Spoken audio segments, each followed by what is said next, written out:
can go and get us like some water. We could have like locked her out for a quick second. You know. I got started in the photography industry 4 years ago. I was doing style shoots all over the US, and then some of the process of doing style shoots, I have to give vendors and venue owners galleries, and sometimes my photographers would take too long to get those galleries back to me, so I decided to teach myself so that I can get those galleries back to the participants of the style shoot.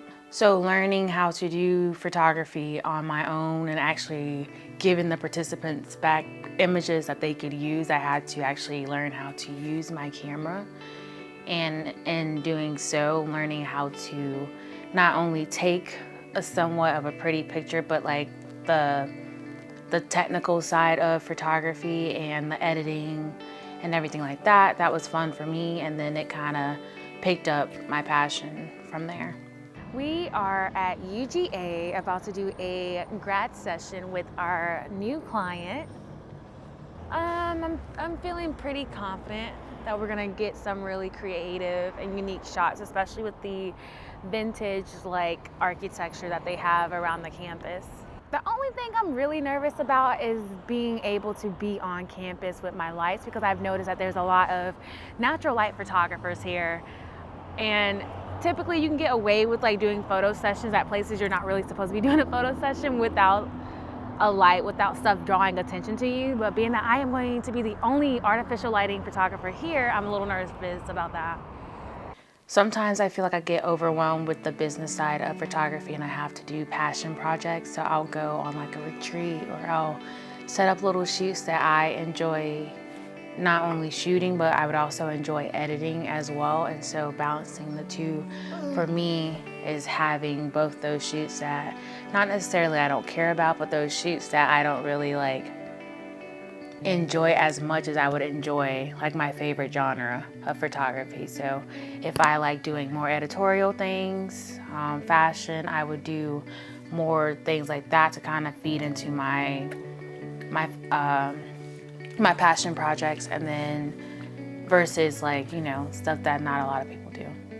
What I consider that makes a photograph capable of evoking emotions, in my opinion, are the subjects, the surrounding, the background. It really all plays a part in storytelling. So if you find out what your story is that you're wanting to tell and kind of like draw all those things to tell that one story, I feel like that really help with evoking emotions. A memorable or remarkable moment I've captured through my camera, I would have to say going on workshops and retreats and like actually setting up the scene for myself and for other photographers, and they actually enjoy shooting those things. And then also seeing how one scene can be captured and portrayed multiple ways and different perspectives. Go ahead and turn towards the back, and I know a lot of people kind of like do like a lean over like this. And then you don't have to cross your legs if you don't want to, if you need it to help you with stability. Perfect. Perfect. Stay just like that. Drop your chin just a little bit. Go ahead and cross your fingers, your hands. Yes, with the cap. Eyes open on 3. 1, 2, 3. Beautiful. 1, 2, and 3. Give me an even bigger smile here. 1, 2, and 3.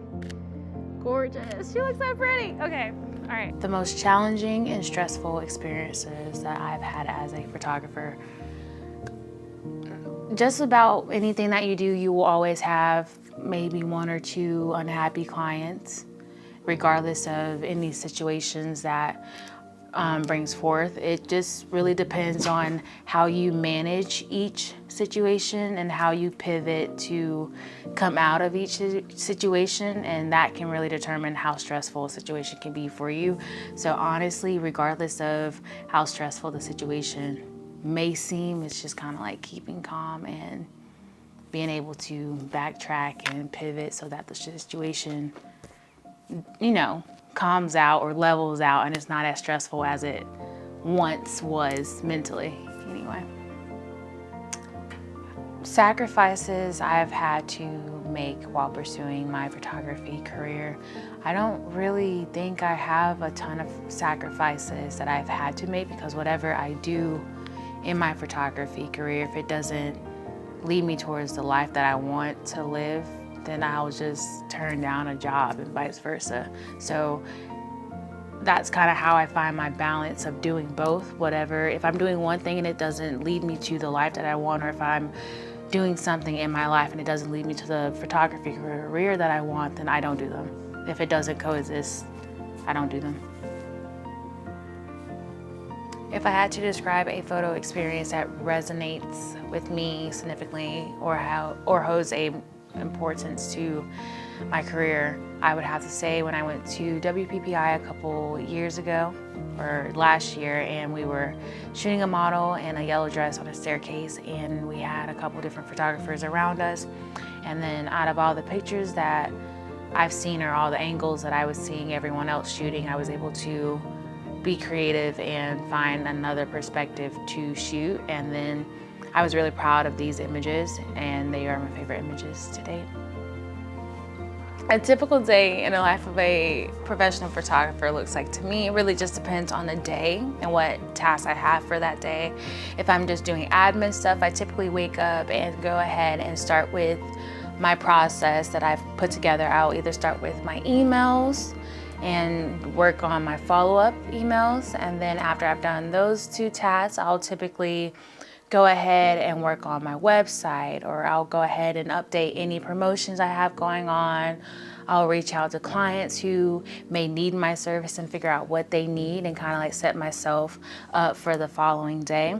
If it's for a shoot that I have going on or a wedding, I typically go ahead and start by getting all my gear charged and prepped the day before.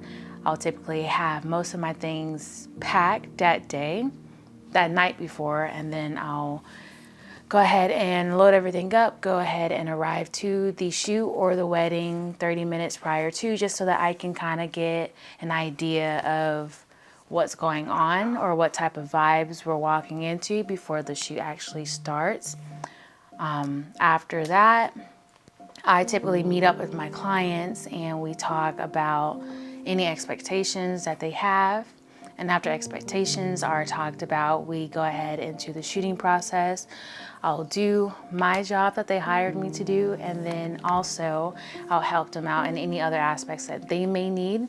After shooting is complete, I typically pack up all my gear and get home. And then once I'm home, I typically load up all my images and back them up on my computer, so that if anything fails, I have multiple hard drives and backups to go through so that I'm prepared. That's typically one or two different ways that my day typically goes as a business owner in the photography industry. Some of the misconceptions that people have of someone in the photography industry or someone that's in the photography world is that it's not a real job.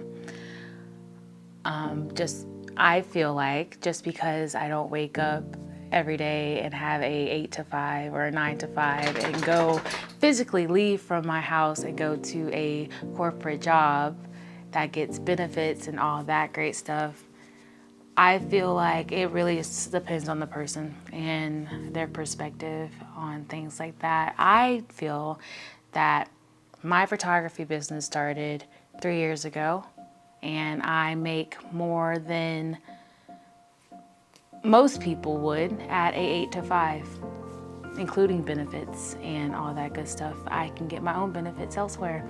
I just feel like if you have the drive and the motivation to do so, that any business that you do can be successful.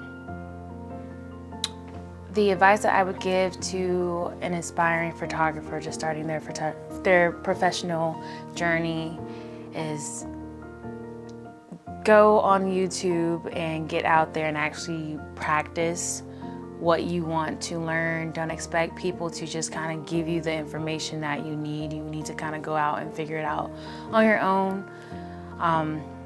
get mentors if you're able to get mentors. I know it's a really competitive industry.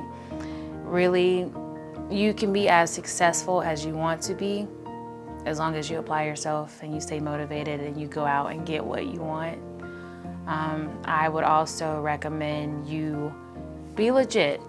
Have insurance just in case stuff happens, you never know.